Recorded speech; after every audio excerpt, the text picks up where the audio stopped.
जय हिंद दोस्तों, आज के वीडियो में आपका स्वागत है। आज का टॉपिक है भारत के महान्यायवादी अटॉर्नी जनरल ऑफ इंडिया। चलिए तो इसके हम चर्चा करते हैं विस्तार से। छोटा टॉपिक है लेकिन इस टॉपिक से एक ना एक प्रश्न हर एग्जाम में देखने को मिलता है, वनडे एग्जाम में। तो चलिए हम चर्चा करते हैं। इसकी चर्चा बोले तो संविधान के अनुच्छेद 76 में इसकी चर्चा है। ठीक है, अनुच्छेद 76 में इसकी चर्चा है। ठीक है, चलिए तो इतना बात जानते हैं। इसका मतलब कि नियुक्ति किसके द्वारा किया जाता है? नियुक्ति देखिए, प्रधानमंत्री के सलाह से यानी मंत्रिमंडल के सलाह से राष्ट्रपति इस मतलब कि नियुक्ति करते हैं। राष्ट्रपति नियुक्ति करते हैं, लेकिन नियुक्ति कैसे करेंगे? योग्यता भी होगा, तो योग्यता क्या है उस पर भी हम चर्चा करते हैं। लेकिन मंत्रिमंडल के सलाह से राष्ट्रपति करते हैं, यानी प्रधानमंत्री सिफारिश करेंगे तो राष्ट्रपति नियुक्ति करेंगे। इतना बात ठीक है। कार्यकाल क्या होगा? कार्यकाल इसका निश्चित नहीं है। सोचे हम कह सकते हैं राष्ट्रपति के प्रसाद पर्यंत। राष्ट्रपति के प्रसाद पर्यंत, यानी कहने का मतलब इसका जिक्र नहीं किया गया है कि 5 वर्ष होगा या 6 वर्ष होगा या 7 वर्ष होगा, कुछ भी ऐसा जिक्र नहीं किया गया है। जब तक चाहे राष्ट्रपति रख सकते हैं, जब तक नहीं चाहे तो नहीं रख सकते हैं। लेकिन इसका कार्य क्या होता है ये समझिए। ये भारत सरकार का प्रथम विधि अधिकारी होता है। प्रथम विधि अधिकारी होता है। यानी कोई भी नेता, अगर मंत्रिमंडल के कोई भी नेता है तो विधि की जानकारी उतना रखते नहीं है, या होता भी है तो सब नेता की जानकारी नहीं रहती। इसलिए अगर कोई भी सरकार पर केस करता है, अगर कोई भी आम आदमी या किसी भी मुद्दा पर सरकार पर केस होता है, तो कोर्ट में प्रथम यही मतलब कि जवाब देते हैं। सरकार की तरफ से प्रथम विधि अधिकारी ही जवाब देते हैं, यानी सरकार के सलाहकार है। सरकार का कहने का मतलब सरकार का कानूनी सलाहकार होता है। यह कानूनी सलाहकार, सरकार का कानूनी सलाहकार ये होता है। हटाने की प्रक्रिया तो जब तक राष्ट्रपति चाहे तब तक रह सकता है।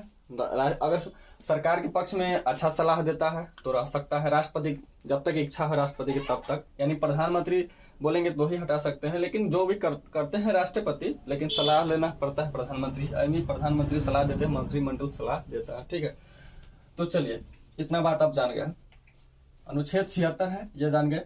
चलिए, ये संसद के बैठक में भाग ले सकते हैं। संसद के बैठक में भाग ले सकते हैं, लेकिन वोट नहीं दे सकते हैं। ठीक, वोट नहीं दे सकते हैं। भाग ले सकते हैं, वोट नहीं दे सकते। अगर संसदीय समिति का गठन किया गया है तो उसमें भी भाग ले सकते हैं। ये एक बात और जानिए, भाग ले सकते तक कार्यकाल आप जान गए। योग्यता क्या होना चाहिए? योग्यता तो इसका योग्यता होगा सुप्रीम कोर्ट के जज के बराबर। सुप्रीम कोर्ट के जज के बराबर। तो सुप्रीम कोर्ट का योग्यता क्या होगा? सुप्रीम कोर्ट के जज का योग्यता क्या होगा? तो सुप्रीम कोर्ट के जज का योग्यता है या तो 5 वर्ष किसी हाई कोर्ट में जज का कार्य किया हो, या तो 10 वर्ष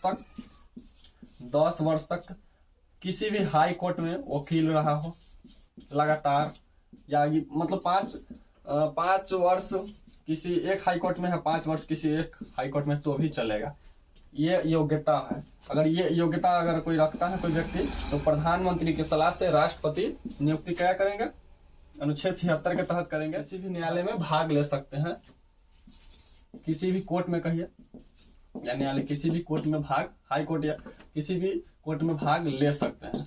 ठीक है, ये बात आप जान गए। राष्ट्रपति को ही दे सकते हैं त्याग पत्र, राष्ट्रपति को देते हैं अगर अपना इच्छा है तो। नहीं तो हटाने की प्रक्रिया तो समझ ही सकते हैं, राष्ट्रपति जब चाहे तो हटा सकते हैं। इसके लिए महाभियोग जैसी कोई प्रक्रिया की चर्चा नहीं है। सिर्फ राष्ट्रपति के प्रसाद भाग ले सकते हैं, सदस्य नहीं होते हैं लेकिन भाग ले सकते हैं। पूर्ण बात इतना ही था। अब इससे प्रश्न कैसे आता है समझ लीजिए।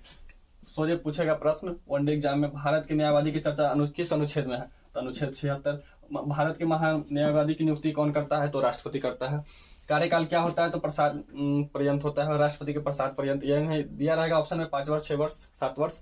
एक जगह दिया रहेगा प्रसाद पर्यंत, राष्ट्रपति के प्रसाद पर्यंत। ठीक है, तो आप ये मानिएगा। भारत के प्रथम विधि अधिकारी कौन होता है? तो महान्यायवादी होता है। भारत के प्रथम कानूनी सलाहकार कौन होता है? तो महान्यायवादी होता है। ये प्रश्न में ऐसे पूछता है, महान्यायवादी संसद के बैठक में भाग ले सकता है या नहीं? तो ले सकता है। संसद के सदस्य होता है तो नहीं होता है।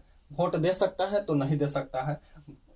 योग्यता क्या है? तो किसी हाई कोर्ट में 5 वर्ष जज रहा हो या 10 वर्ष वकील रहा हो, यह योग्यता है। तो उम्मीद करता हूँ आपको वीडियो अच्छा लगा होगा। तो मिलेंगे एक और बेहतर क्लास में, तब तक के लिए जय हिंद, धन्यवाद।